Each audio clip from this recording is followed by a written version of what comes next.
Hello everyone. In this video we will see why do students have to memorize the periodic table in school. This video is brought to you by the Question Response channel, the channel where you will find the answer to everything. I thank Dave Macmurchie, Dave Consiglio, Sambhav Kumbhani and Stephen Franz for sharing their answers to this question with us. We'll start with Dave Macmurchie's answer.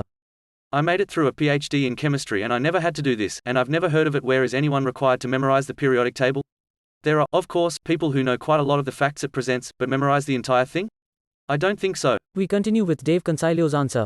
Ugh, do students really have to memorize the periodic table? I've been teaching chemistry for half my life, and I've never once made a student memorize the periodic table. They have to learn some of the common elements by symbol.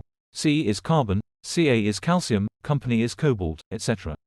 But that's more just a convenience thing than anything. Besides, most students memorize those just because they use them all the time anyway. But they don't have to memorize atomic numbers or masses or anything like that. I do offer extra credit every year to students who can recite certain numbers of elements in order. 5 points for 18, 10 for 36, 15 for 54, and 20 for the whole table. Why is it important? Will it help students? Nah, it's just fun. Access this answer and support the author as a Quora Plus subscriber.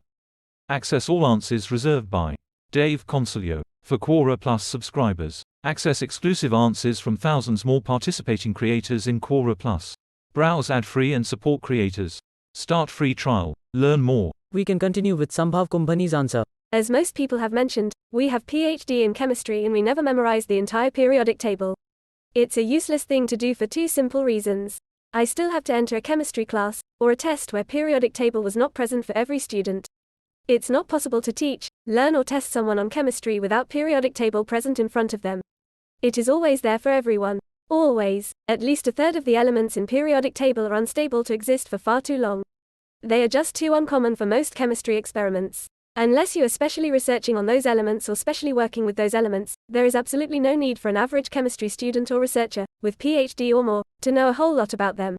With this said, good chemistry students at least know 20 to 50% of periodic table memorized, with some basic knowledge of the properties of those elements memorized as well.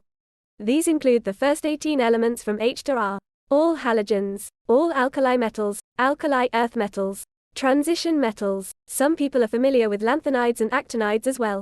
Finally, some special elements like Hg, U, Pb, W, Sn, Ra, and Po, which have special properties that we have explored and use more often than other elements.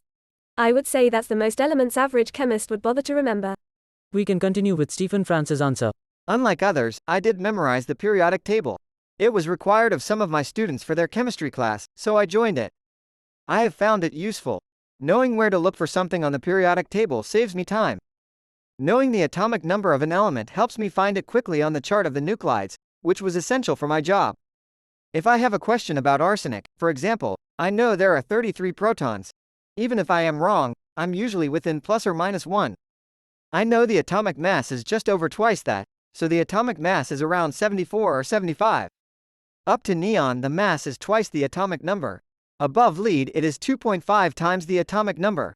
It is almost linear in between.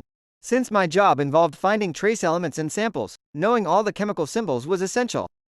Knowing at a glance the difference between Ta, Tb, Tc, Te, Th, T, Tl, and Tm was useful. This is the end of the video. Thank you for staying until the end. You can now subscribe if you like the video more. Remember to also leave a like, it helps for the referencing on YouTube. We are coming to the end of this video. You can continue the debate on this question in the comments with the community. See you soon.